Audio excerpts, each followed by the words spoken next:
So I'm going to show you how I edit a video. My name's Salve and I create videos like this. Down on this, like perfect. Get up. No. Fuck, that did not go to plan.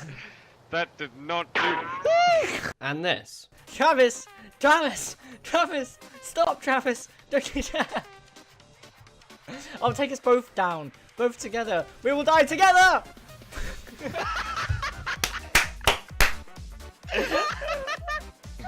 So I thought I'd take the time to show you how and what I use to create something. I'm going to show you the process from start till finish, from just recording a clip all the way to exporting it from Premiere and uploading it to YouTube. The first thing you have to do when recording a video is actually record a video. My software of choice is NVIDIA's ShadowPlay, however there are many other choices out there. Choices like AMD Relive, OBS, Plays TV, and all of these are good softwares, but they all have pros and cons.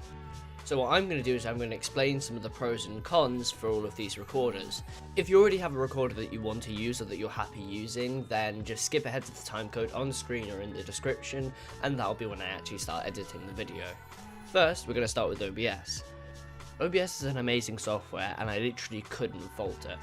Whenever you're live streaming or recording, it's pretty much always there for you. Unless it crashes, in which case then the recording is lost. If you've been recording for hours, this is not a good thing to happen to you. But it is good at recording for hours. However, when recording stuff like funny moments, when you only need to take 5 minutes from a clip, it's not so good because you either have to write down the time that the funny moment was taken, or you have to stop the recording and start it again.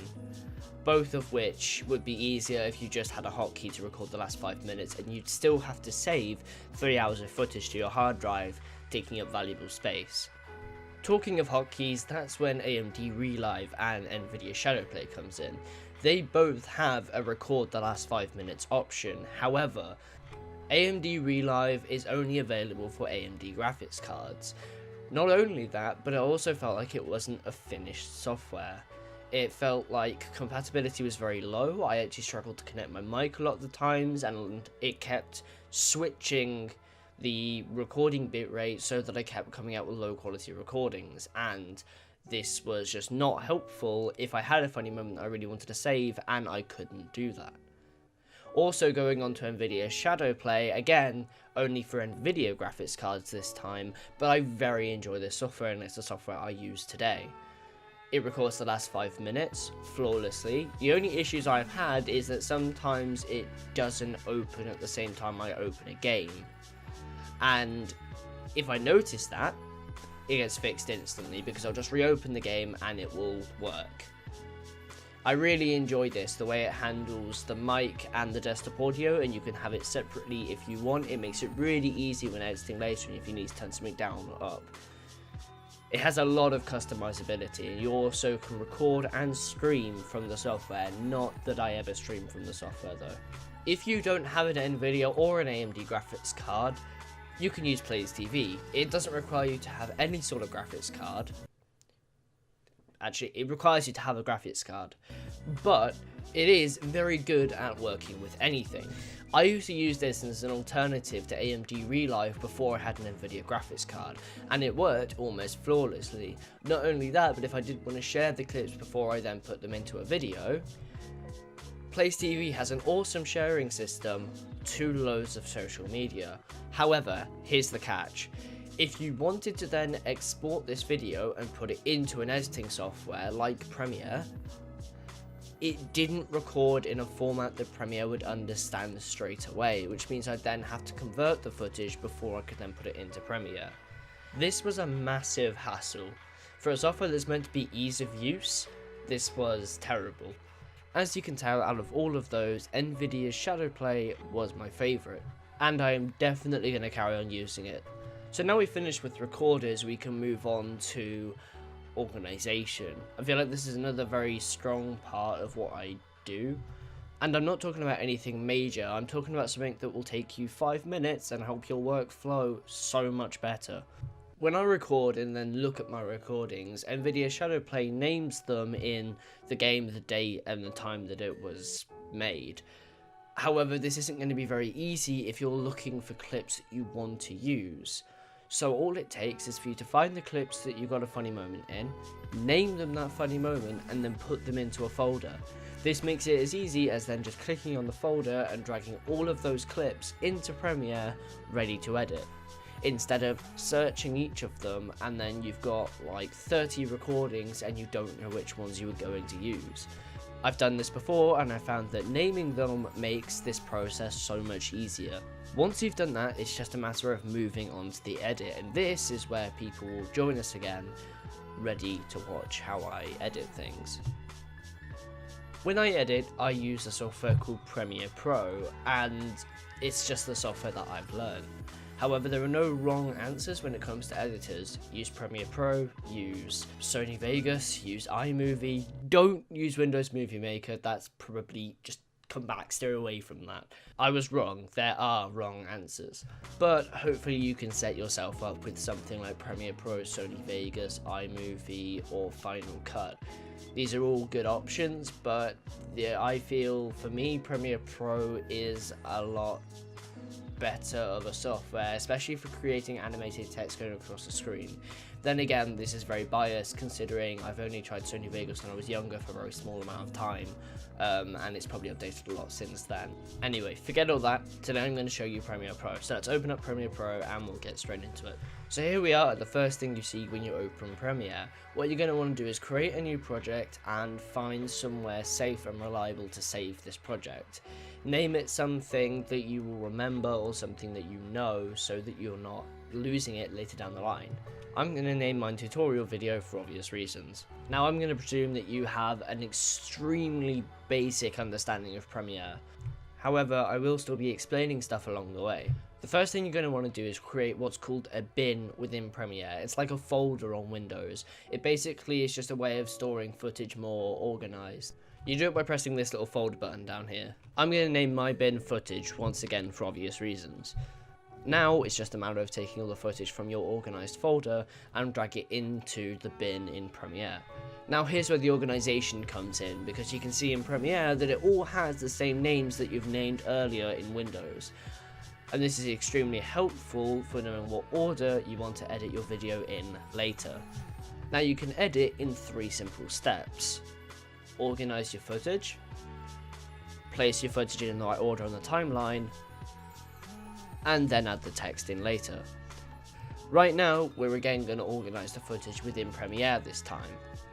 You can take a clip, for instance this wrong person clip down here, and you can see by this time that it's 16 minutes and 23 seconds. Now obviously we're not going to use all of that, we're just going to use the very short moment that is funny. So I'm going to double click and you see that it appears in this window in Premiere. And what you can do is then shorten the clip before you put it onto your timeline, and it makes it a lot easier later. Now all of my funny moments tend to be at the end of these long clips because that's the moment that I've pressed Alt F10 to save the clip. So I'm going to go to the end of this clip and you can start to see the funny moment happening. Now Premiere has this very helpful feature called in point and out point, or together they're called markers. The hotkeys for them in Premiere are the letter I and the letter O, and you can see that whenever you press these, a little bracket will appear on your timeline. Now what we want to do is get the funny moments within these brackets. In points and out points are very simple. An in point is where you want the clip to start, and an out point is where you want the clip to end, or come in and come out. So for example, I'm going to do that for this wrong person clip. I want to try and get these in points and out points as close and tight to the funny moment as possible. This means when editing it, it's going to be very quick pace. Miss me. Oh, you stepped in the way. Oh yes. That was horrible. There we go. And now that's done, you've got to do that for every single clip that you want. And trust me, it takes a long time and it doesn't feel like you're editing, but this is going to be very helpful later in the edit. Also, if you want to see which ones you have done and which ones you haven't done, you can see now that when you come down in Premiere, there is a little blue line on each of the clips. This is your in point and out point. Now that's your first step of editing done, that's your organization done. Now it's a matter of selecting all the clips and actually dragging them onto your timeline. This creates the edit. This is where you set up what's called pacing. Pacing is how quick or slow the video feels at certain points. With videos on the internet, and especially funny moment videos, you tend to want them paced very fast. This means a lot of edits very quickly. However, editing is a very subjective thing. It's based on your own opinion. So this part is however you feel it fits. Now at this part, I normally watch the whole thing about 3 or 4 times to know whether it's fast or slow or whether it's to your liking, and eventually you'll find something that you like and that feels right. And there you go, you now have your edit. That's the second step of editing done. However, now comes the longest part, the adding of text and animation, and also any effects that you want to add, like black bars at a cinematic moment, or music or sound effects, or this is where you really beef up your edit. With my videos in particular, I really enjoy adding text, and text is probably one of the main and important things in my videos, animating how they move, how they come on, and I've got to admit sometimes I don't always do this in the best way. However, I'm going to teach you the basics of it and you can find your own style. Now I urge you not to copy this tutorial click for click, I urge you to find your own way of doing things. Just like I am experimenting at the moment, finding my own way of doing things with cinematics and text together. This is what will give you your style. So, how do you add text in Premiere? Well, Premiere have changed this lately, but they've made it easier. All you have to do is come to the text tool on the toolbar here, and then type it directly onto your footage. That's how easy they've made it now. When you finish typing, come back up and press the pointer tool on the toolbar, and you can then move the text around. Of course, at the moment you're probably in a very basic font and very basic color, so this is something we're probably going to need to change, and you can change that in the Effect Controls tab up in the top left hand corner of the screen. The first thing you're going to see when you open this tab is video effects and all the position, scale and rotation controls. Scroll down and you have text controls. Here you can mess with the font, the size, the layout, the color and the outline. So you can change the font to your chosen font. Choose a font that kind of reflects what you're playing in your video or just a font you like. I personally use Impact because when I first started making these videos, it was the only font I could find that I kind of liked within the basic Premiere software. So in terms of color for my text, I color the text for different people. I am white, Travis is red, and Ben or anybody else that's playing with us is green. But again, I urge you to find something that fits for you.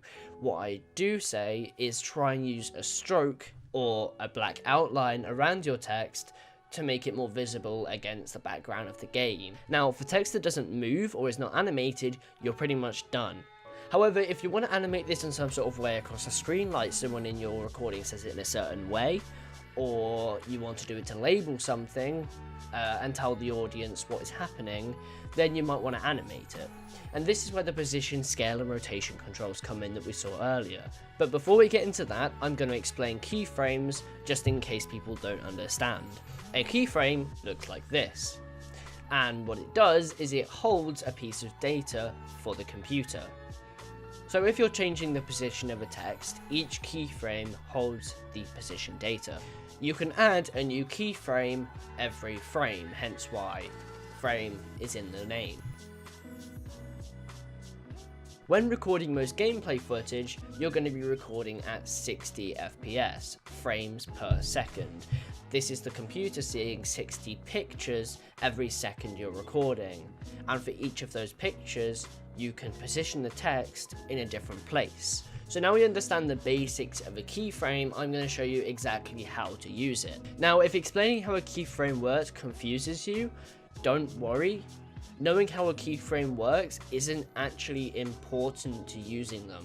As long as you know how to use a keyframe, you don't need to know what it is. So to start off, I'm going to start with something very basic. What I want is to have this piece of text go from one side of the screen to another. So in the Effects Controls tab, I'm going to scroll to where it says Position with a little stopwatch next to it. You're going to want to get to the start of the text clip and press that stopwatch. This now enables keyframing and animation. So what I'm going to do is I'm going to press play for a little bit and then pause the video where I want it to have finished traveling. I think about there is right. So now what I'm going to do is I'm going to move it from one side of the screen where it started to another. And you will see in the Effects Controls tab that this creates a keyframe. Now you've just animated your very first piece of text, and it's pretty much the same for both the scale and the rotation. So what if I want this text to rotate a little bit as it flies across the screen? I'm going to show you how to do that now. So what you want to do is you want to take your playhead and take it back to the first position keyframe. Hit that little stopwatch next to the rotation, and this will create our first keyframe for rotation. While still with your playhead on that original keyframe, change the rotation to something like -20, and then move your playhead to the second position keyframe and set the rotation to 20. Now when you play it all together, you'll see the text move from one side of the screen to the other while rotating a little bit. And that looks pretty good on its own, but it stops a little bit too harshly, and there is actually a way to fix this. Premiere has an inbuilt feature called Easy Ease. What this does is in the last second of the animation, it gradually slows it instead of just stopping completely at the last keyframe. You can see this in effect here. So something else you might want to use the position keyframe for is tracking a piece of text to a character or in-game person's head. Now this is fairly simple. As far as I'm aware, Premiere doesn't have an automated tracking feature. However, you can go through and set the position each frame so that the text is above the person's head. I'm going to show you how to do that now. So what you're going to want to do is add text like we did before, write whatever you wanted, change it to your font and change the color and add a stroke, and now you're ready to start animating. The first thing you're going to want to do before you click the stopwatch is position the text above the person's head. Once you've done that, then you can click the stopwatch next to the position. You can use the left and right arrow keys on your keyboard to move frame by frame, and then all you have to do is keep changing the text position in the main monitor, and eventually you'll create keyframes for every frame or every other frame depending on how much detail you want to go into, and your text will follow the person's head. You're probably seeing me do this now on screen. Now all you have to do is use the techniques in your own way to create text animation and the video that you want. So I've just finished doing all of that, and here is the end result. Now depending on how much detail I've gone into, that might look like a lot of text on screen. However, I promise you all I've done is use the techniques that I've shown in this tutorial to make this. The only thing left to do now is to export it and upload it to YouTube. I'm going to show you the settings that you'd use to export a video like this. In the format box, you're going to want to select H.264, and in the preset box, you have a preset for YouTube 1080p HD, so choose that one. Then all you have to do is click the output name and choose where to save it. Then all that's left after that is to click the export button. When that's exported, all you have to do is upload it to YouTube. Name it properly, try to fill the description and the tags as much as you can so that it is more likely to get found. Share it on Facebook and Twitter and just try and get it out there as much as possible.